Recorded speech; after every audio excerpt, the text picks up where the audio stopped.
नमस्कार, एशियाविल में आपका स्वागत है। मैं हूं अमित भारद्वाज। किसानों का प्रदर्शन दिल्ली के सिंघू बॉर्डर पे लगातार जारी है और एक अनोखी तस्वीर इस प्रदर्शन में देखने को मिल रही है।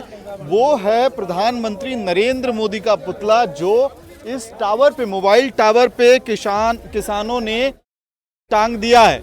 ये पुतला उल्टा टांगा गया है और इसके पीछे वजह क्या है ये हम जानेंगे उस व्यक्ति से जिसने ये पुतला सुबह ऊपर चढ़ के टांगा। साथ में भाजपा के जो सांसद हैं उनका भी पुतला उल्टा टांगा गया है। हमारे साथ है अमरिंदर गिल।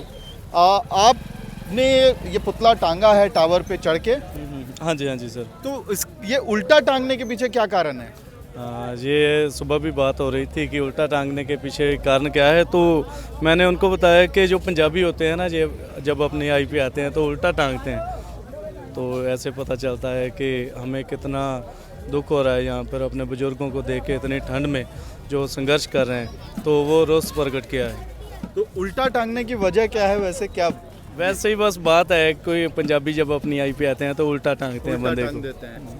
तो इसके इतनी हाइट पे जाके टांगने के पीछे क्या है? क्योंकि हमने देखा कई लोग पोस्टर्स वगैरह तो बना रहे हैं, कोई लेके घूम रहा है, कोई नारे लगा रहा है, लेकिन इतनी हाइट पे आप मोबाइल टावर पे चढ़े और उसके बाद आपने वो पुतला टांगा है, वजह क्या है? एक बात थी, मुझे लगता है कि मोदी जी को ना पता नहीं चल रहा अभी कि हमारे किसान कैसे संघर्ष कर रहे हैं, उनको दिखाई नहीं दे रहा। तो अभी हाइट से देखेंगे तो शायद उनको पता चलेगा कि यहाँ चल क्या रहा है। एक बात थी वैसे ही, तो इसलिए मैंने हाइट पे टांग दिया। रिस्क तो चलो, हम पंजाब वाले हैं तो रिस्क है तो इसका है। अच्छा, डायलॉग बाजी भी हो रही है, लेकिन आपका ये मूलतः कहना है कि केंद्र सरकार को या प्रधानमंत्री नरेंद्र मोदी जी को ये किसानों का आंदोलन नहीं दिख रहा था, इसलिए ऊंचाई पे आपने टांगा है कि वहां से कम दिख जाए, यही कारण? बिल्कुल। और एक और बात का मुझे एक दुख है कि जे अभी ज़्यादा टाइम नहीं है इसको टांगे हुए, तो पूरी दुनिया से मेरे जो भाई हैं उन्होंने वीडियो देखा जब इसको टांग रहे थे, मैं जूते मार रहा था, तो सबको दिख गया इतनी जल्दी। ये पुतला सबको दिख गया, मोदी का ऊपर टंगा हुआ उल्टा। हमारे किसान इतने दिनों से संघर्ष कर रहे हैं, 2-3 महीनों से संघर्ष कर रहे हैं, वो क्यों नहीं दिख रहा? इस बात का मुझे बहुत दुख है। टांगा तो मैंने मजाक में था, वैसे ही टांग दिया, मगर इस बात का दुख है कि ये सबको दिख गया इतनी जल्दी।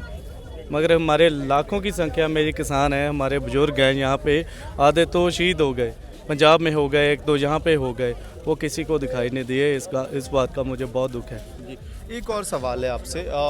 कई लोग ये कहेंगे कि देश के प्रधानमंत्री हैं नरेंद्र मोदी, तो उनके पुतले के साथ इस तरह उल्टा टांगना या जूते मारना, तो ये व्यवहार कितना सही या गलत है? ये सवाल बहुत लोग उठाएंगे। नहीं, ये बात मुझे जहाँ तक लगता है, प्रधानमंत्री है वो बात अलग है, एक अच्छा और एक बुरा होना वो बात भी होती है ना। कहीं पे कहीं वो बोल रहे हैं तुम्हारे हक में है, तुम्हारे हक में, अरे नहीं चाहिए ना भाई हक। वो बोल रहे हैं, हाथ जोड़ के बोल रहे हैं हमें ऐसा नहीं चाहिए, हमारे हक में ऐसा तो नहीं चाहिए ना। तो वो बात क्यों नहीं सुन रहे प्रधानमंत्री? अगर हो तो अच्छा काम करें, ठीक है। प्रधानमंत्री बाप थोड़ी नहीं है किसी का, ठीक है।